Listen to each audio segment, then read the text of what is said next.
Hello, and welcome to One Cool Thing, PC Mag's daily show on Facebook, where we show you one cool thing that we've been reviewing and testing here in PC Labs. And today is a very special day because Friday, September 22nd is the first day that iPhone 8 shipments have happened, and we have been lucky enough to get one, and we're showing it to you now. I'm Tom Brandt, this is Sasha Segan, and this right here is the new iPhone 8.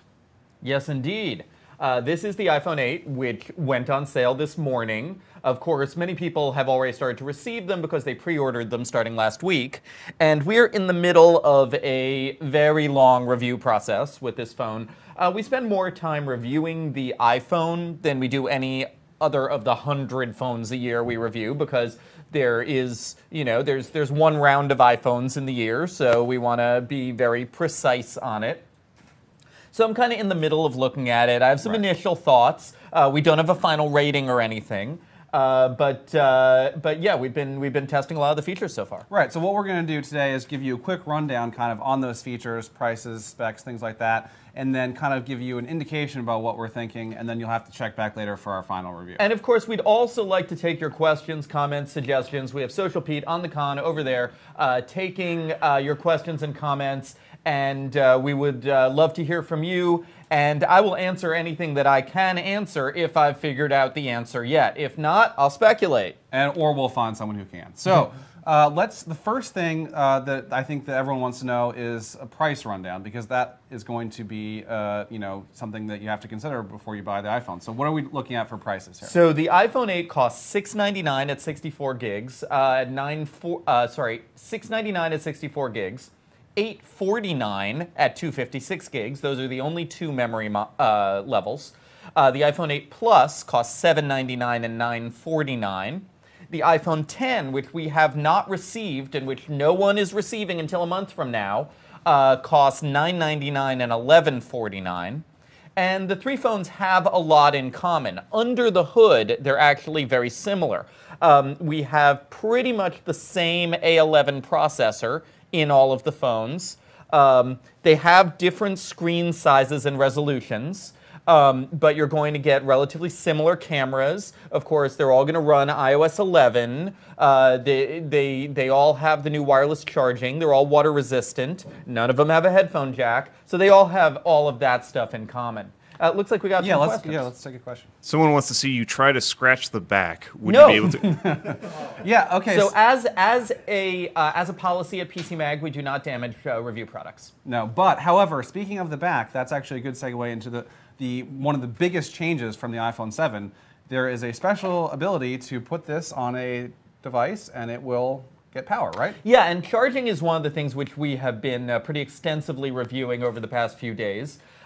This uses Qi wireless charging, which is the broader of the two wireless charging standards. We've tried it with both the Mophie wireless charging pad designed for the iPhone and a Samsung wireless charging pad. They both work. Now, one thing that we've noticed, though, is that the Qi charging is relatively slow. In about an hour, we could charge 24% with from zero, from about 10%. From 10%, yeah. Okay. Charge 24% with the Qi pad, but 36% with the standard iPhone charger. And now here's the thing: these also support fast charging. And if you use an iPad charger, which is significantly more powerful than an iPhone charger, you can do 60 to 70% in an hour. So you'll need to buy that separately. Yeah, it's $19. I would say absolutely, if you are going to buy an iPhone 8 or an iPhone 8 Plus, go get an iPad charger at the same time. Use the iPad charger instead, because you really do get much faster charging speeds. Now, will Apple be selling their own wireless charging pad, or do you still have to rely on third parties for charging? Apple is working on their own charging pad. They pre-announced it when they announced these phones. It's coming out early next year. It's going to simultaneously wirelessly charge the iPhone and the Apple Watch, which uses a different wireless charging standard. So it would be one pad to join all of your Apple devices. But right now, you can go out and get pretty much any Qi-enabled device. And where wireless charging becomes useful, unusually useful for the iPhone, is it solves the charge and listen problem. Right, exactly. iPhone 7s and iPhone 8s have the problem with having no headphone jack. You had to choose between charging your phone and listening on headphones. And with the wireless charging pad, you put it down, and you can still plug in your headphones, and that's a big plus. Now, how far away can you? Well, yeah, you can actually charge it with the case too, right? Like, there's actually some buffer room in between. Oh yeah. So it's not actually, it doesn't have to have physical contact with the pad. It has to be within a few millimeters. You definitely can charge it with the case on, but you can't like float it over the charging pad. Right, sure. Looks like we have some more questions. Should people wait for the iPhone X, and when is that coming out? So the iPhone X is coming out at the beginning of November. And should people wait? Well, it's very, very expensive. One of the things, we have not come to our conclusions with these phones yet. Right. That said, the 8 and the 8 Plus do look like relatively incremental upgrades to the 7. Think of them as the 7S, maybe. Yeah, and I frankly think I'm going to be recommending the 7 to a lot of people this year. Because it's less expensive, and these upgrades are rather incremental. As for the 10, the thing is I haven't really had my hands on it much. Right. And I don't like to make decisions about stuff I haven't used. So that said, since we have been using this, Sasha, why don't you talk a little bit about the A11 processor? Because that's, other than the wireless charging, that's another big thing that's a difference between the iPhone 7 and the iPhone 8. Yeah, the A11 processor is the fastest mobile processor we've ever tested. It has 6 cores. It's called Bionic because it has a special DSP in there that's called a neural engine for machine learning. Bionic being a sort of merger of biological and technological, they're thinking it's like machine learning is like a brain. Oh, it's not an arm? I thought it was like bionic arm. No, bionic means anything that is a combination of biological and technological. Oh, okay. Okay. So the whole neural engine, the machine brain, is the bionic component. And so it's doing all of these it's doing all this processing on the actual device, on the A11 chip. It's part of the chip. Instead of sending it to the cloud and then having it come back. Right, and we're going to see that come into play in augmented reality applications, in applications that do scene detection, hopefully in image processing. It benchmarks better than any other chip we've ever seen. Including the top Android Including devices? the iPad Pro. Including the iPad Pro. Okay. So really, this is essentially a computer. All smartphones have always been computers, for a while. but this truly is on par with a laptop. And so for one real-world application, for instance, I took a 2-minute 4K video and exported that to 720p with a filter. That took 24 seconds on this device. It took 31 seconds on the iPhone 7. So it's definitely faster. But the problem I'm finding right now is that there simply aren't a lot of applications where you can see the difference between this and the iPhone 7. You mean apps on on iOS 11 or okay? Yeah. So let's talk about some. The of the iPhone apps. 7 works just fine. It looks like we have another question. Oh, okay. Let's go to the question. We have an iPhone 6S user who's wondering whether they should pull the trigger and upgrade to this. Do you think that that's like an appropriate leap ahead? I'd like to know too because I have an iPhone 6S. Yeah. So I think that you are going to see a distinct improvement in the camera. Camera is something we're still working on. We'll have our full camera results early next week. I think there will be a distinct improvement in the camera, and there are some new camera features here, especially if you're interested in recording 4K video or slow-mo. If those are things that excite you, then this camera is a significant jump forward.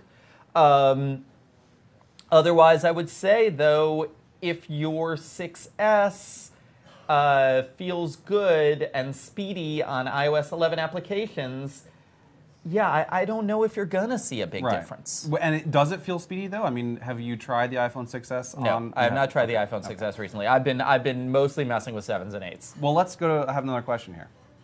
A couple other durability questions. One, is it waterproof? And 2, will it bend?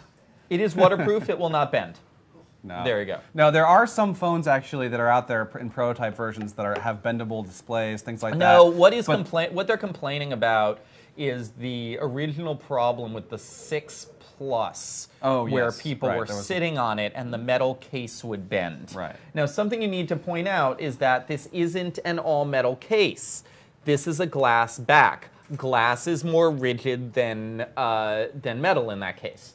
So it is less likely to bend, but the small ones never did bend. Right. It was only the big ones. Right. And and specifically with the big ones, that might be a reason to wait for the iPhone 10 because the iPhone 8 Plus is really comparable in screen size, but it's a lot bigger device to the iPhone 10, right? Yeah, I think one of the big pluses for the iPhone 10 is going to be that combination of screen size and more hand form factor. Being able to hold it better. Yeah. So this gets to one of my big minuses with the iPhone 8. Yeah. Because if you're buying an iPhone 8, you're buying it a lot because of potential future features, not current features. Because at the current moment, it feels very incremental. And Apple is going big on augmented reality. And Apple swears up and down to me that that having single versus dual cameras doesn't really make a difference. So you can use a VR or a VR thing with one camera. Yeah. But all of my experience with AR tells me that dual cameras really help with AR. And so even though Apple says that their AR is absolutely perfect with one camera, there is nothing in the universe that could be done with two cameras that they can't do with one camera. That is what they're officially claiming right now. That doesn't ring true to me. And might it change in the future? Yeah, they might go back and that makes me think that you should be buying the models with the two cameras, which is the iPhone 8 Plus or the iPhone 10. Or the iPhone 10. There you go. Another question? What does the iPhone 8 have on the Galaxy S8? It runs iOS. That's what it has. Yeah. Basically, what this comes down to is the difference between whether or not you want to run whether you're running iOS versus Android. This is, you know, everything else hardware-wise is. There's a lot of small bragging rights differences. Well, you know? let's actually. So, what about modem technology? And are you going to get the same data speeds and cell quality that you'd get on the Galaxy S8 versus the iPhone 8? So the good news is so far the iPhone 8's modem does appear to be better than the 7 and the 6S, especially in the annoying area of recovering from dead zones. In the 6 and 6S generations, the iPhone had a serious problem relighting up after it had lost signal. Right, and many before that too. iPhone 4, iPhone 3GS. Right. Yeah. I've been testing the 8 with the Galaxy S8. And it's still a tiny bit slower than the S8 at relighting up from a dead signal, but it's not nearly as bad as they used to be. Yeah, that is one of the most frustrating aspects of going in a tunnel. Or yeah, and the 8 is definitely better on that. The Galaxy S8 is going to get higher overall data speeds. As far as we know, and this is something we're still testing, the iPhone 8 lacks a couple of technologies. One of them is called 4x4 MIMO. One of them is called high performance user equipment that eke better signal out of the various networks. Right. And so you are going to get faster speeds and slightly better coverage on a Galaxy S8 than on an iPhone 8. That's just the case. But it's closed the gap somewhat, especially vis-a-vis the 6 and 6S generations, which were considerably worse than their competitors at the time. We know you have lots of questions. Let's take one more. We got someone who wants to see you take some portrait pictures. Yeah, can we do any demos or anything with the phone right now, or is that too complicated? I mean, I can try. I thought the portrait thing is only on the 8 Plus. Oh, right, yeah. So the portrait mode basically blurs the background to create that the depth of field effect that's so popular now. And there's some software things that go on with that, as well as the camera hardware changes. So I think that is, yeah, it's only on the 8 Plus. That requires the two cameras, and we only have one camera here. Looks like another one. Sure, why not? What's the battery life like? Battery life is better than the iPhone 7. Apple said that the battery would be about the same as the iPhone 7. We got better, not as good as the Galaxy S8, which uses no LED screen. Right. Not going to be as good as the iPhone 10 because that also uses no LED screen. Inherently, OLED screens are more efficient than LCD screens, and you get longer battery life on OLED phones, which would be a reason to go for the iPhone 10, by the way. But that said, we got about half an hour more usage time on this than on the iPhone 7. That's nice. Right. So a bit more high level than that, though. are we really, like, what's going to be the future for iPhone batteries? I mean, is it really going to be like tangential improvements, like better, less power-intensive screens, things like that, or are they going to come up with some like battery breakthrough? Well, what the industry is going to right now is not holding more energy in the battery because they're limited by chemistry and the thickness of the phones. They're going to quick charging methods. Okay. And they are hoping that, and this is an industry-wide thing, not just an Apple thing, but you see Apple doing it too. They're hoping that you charge a little bit at a time all day in various places in various contexts, and that's the wireless charging, that's the fast charging, et cetera, so you never really get down to 1%. Right. So basically, if you're looking for more battery life, maybe hold out for the OLED iPhone 10, but really this is about as good as you're going to get as far as battery. Yeah, I mean, I think the iPhone 10 will have noticeably better battery life. I think that the OLED screen is going to help there. Yes, we got another one. Is there an IR blaster? No, there has not been an IR blaster on an iPhone ever. It's not a thing iPhones do. If you want to control your TV with your phone, use an Apple TV or buy an Android phone that has an IR blaster. Well, no, Android IR blasters are going out of style on Android phones too. Really? It's a 1980s technology. Yeah, the deal is that if you want to control your TV with your phone, you use a TV that has Wi-Fi, and all of those TVs, and it's hard to find a TV that doesn't have Wi-Fi nowadays. What are you trying to, like, you're trying to control a TV from 2004? Right, and not only, what's going on here? Not only that, but a remote is a remote. There are buttons on the physical remote. An IR blaster usually requires you to pick up the phone and dig in to find the controls for the thing, so it's not that practical anyway. Yeah, I mean, pretty much all the smart TV brands have a downloadable remote application that you can download for an iPhone or an Android phone that works over Wi-Fi with your TV that you bought sometime in this century. Right. And if you're trying to control your 13-inch Sony Trinitron tube from 1986, those were great monitors. Let me tell you, those Trinitrons were then maybe you should hunt around for. There are actually some Wi-Fi activated IR devices that you can get. I think Peel sells one of them. Okay, so don't buy an iPhone for that though. Let's go take. Have I mocked your home entertainment system enough yet? Yes. Yeah. Please give us some more IR blaster questions. Oh, let's take one more question, and then we're going to kind of wrap up here, and then we'll So what's our last question going to be? Can the memory be expanded? Of course not. This is an iPhone.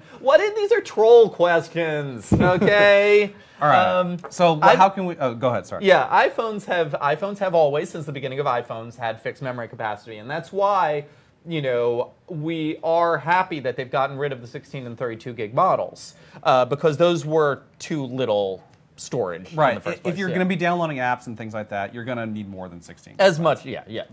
So let's kind of, if you could maybe just say where you are, at this point in your testing, and where we're going to see next week. And so we've done those benchmarks. We've done the battery. We've done the charging. The big deals that we're working on right now are photography and modem. Those both take a couple of days in this case. We're not expecting huge surprises, although I was pleasantly surprised by the speed of it recovering from dead zones with the modem. I mean, the conclusion that I'm working towards right now is that this is an incremental update, and that it is largely about future-proofing. I do like, from a usability perspective, I do like how the wireless charging solves the headphone jack problem by letting you charge and plug in headphones. Right. That is a nice thing to have. But the iPhone 10 really is the leap forward this year, if there is one. And I think for people who can't afford the iPhone 10, going with a less expensive iPhone and kind of holding some money in their pocket for whatever comes up next year, that may be the solution. But as I said, I haven't come to my final conclusions yet. And we're going to continue to work on the review. Great. Well, so this is the iPhone 8. It costs $699. You can order it now, probably shipping in 1 to 2 weeks from Apple. We are continuing to work on the benchmarks for this and other testing. We'll have those very soon on PCMag.com. As always, we are happy to take your questions on Facebook, Twitter, and again, check back next week for more on the iPhone 8. This has been One Cool Thing, and we'll see you on Monday at 10 a.m. for another One Cool Thing.